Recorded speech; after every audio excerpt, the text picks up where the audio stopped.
আমি অনেক নমুসলিমকে তাদের কাছে পাঠিয়েছি, 10টি টাকাও তারা সাহায্য করে। এটা আমার সবচেয়ে আঘাত লেগেছে।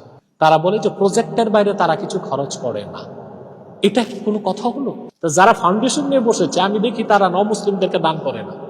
অভাবগ্রস্ত মানুষ চিকিৎসার জন্য গেলে কোনো টাকা পায় না, বিধবা মহিলারা গেলে কোনো সাহায্য পায় না, কোনো লোক মেয়েকে বিয়ে দিতে পারে না, সাহায্য পায় না, কোনো লোক বিদেশ যাবে ঋণ পায় না। তারা শুধু প্রজেক্টে টাকা দেয়, মানে তারা অপেক্ষা থাকে বন্যার জন্য। সেই দৃষ্টিকোণ থেকে আমি বলেছি তারা তো অপেক্ষা থেকে বন্যা কবে হবে, এতে আসবে যাবে, নিজেরও সংসার চলবে। আমি একটা ফাউন্ডেশনের কথা আপনাকে বলি যেটা আমাদের পরামর্শে চলে, সেটা হচ্ছে হাফিজি চ্যারিটেবল সোসাইটি। সাম্প্রতিক আপনার একটি বক্তব্য তুমুল আলোচনা চলছে। আপনি বলছেন যে বাংলাদেশের কিছু ফাউন্ডেশন আছে যারা বন্যার অপেক্ষায় থাকে, বন্যা এলে তারা লাভবান হয়। আপনি আসলে এই কথাটি কোন দৃষ্টিভঙ্গি থেকে বলেছেন? এটা আমি একটা দুঃখে বলেছি, সেটা আপনি ভালো করেছেন, প্রশ্নটা করেছেন। একজন লোক আলেম আছেন, স্কলার, ফাউন্ডেশন করে। আমরাও ফাউন্ডেশন করতে পারি না আমাদের ব্যস্ততার কারণে। আলহামদুলিল্লাহ তাহরিকে খাদমুল উম্মত বাংলাদেশের খেদমতে আছে।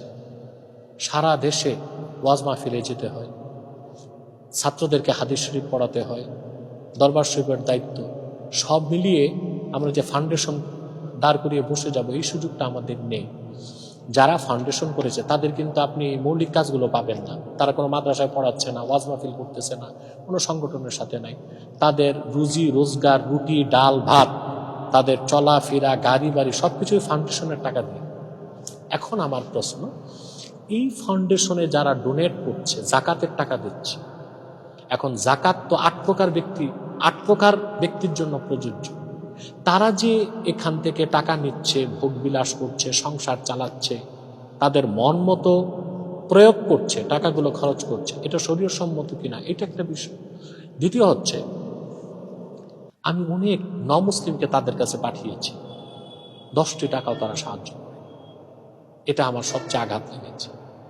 তারা বলে যে প্রজেক্টের বাইরে তারা কিছু খরচ করে না। এটা কি কোনো কথা হলো?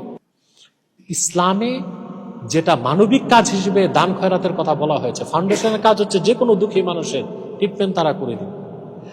এক লোক টাকার অভাবে, তার স্কিন ক্যান্সার, সে লোকটা খ্রিস্টান হয়ে যাবে। খ্রিস্টানরা তাকে প্রলোভন দিল যে সে যদি খ্রিস্টান ধর্ম গ্রহণ করে তার ট্রিটমেন্ট করায় দেবে।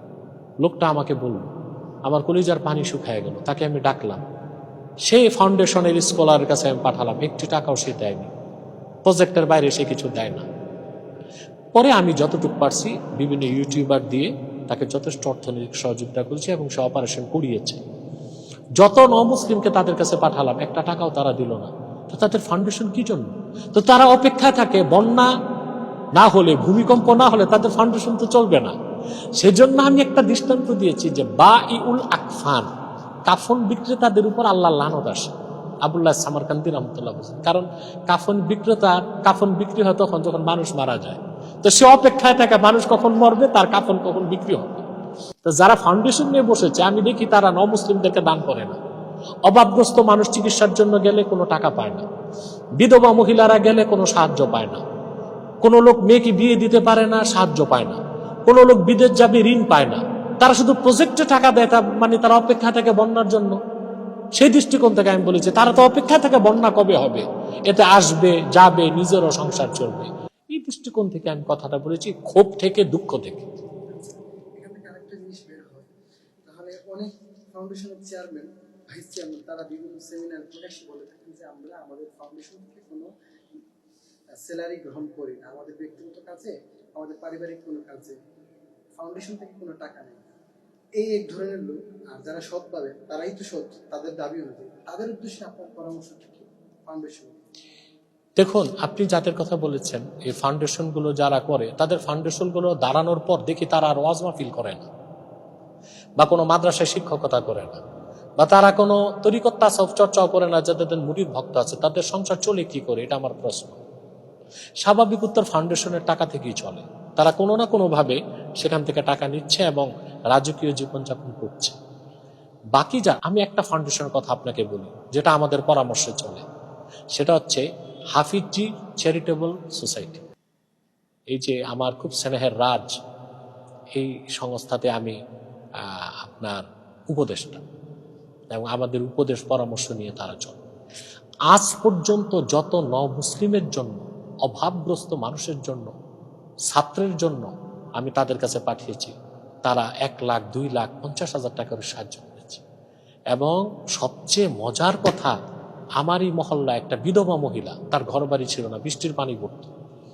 আমি যখন হাফিজির চ্যারিটেবল ফাউন্ডেশনকে বললাম, রাজকে, যে আপনি আসেন দেখেন, তিনি নিজে আসলেন, পরিদর্শন করলেন এবং প্রায় 3 লক্ষ টাকা এই ফাউন্ডেশন থেকে সহযোগিতা করছেন। এইরকম ফাউন্ডেশন হলে তো আমাদের কথাই নেই, আমরা তো চাই এরকম ফাউন্ডেশন বাড়তে থাকবে। কিন্তু যে সমস্ত স্কলার ফাউন্ডেশন করে প্রজেক্টের বাইরে টাকা দেয় না, ওখানে তো তাদের কোনো ভিন্ন ইন্টেনশন আছে আমার মনে হয়, তাদের সমালোচনা তো আমি করতেই পারি।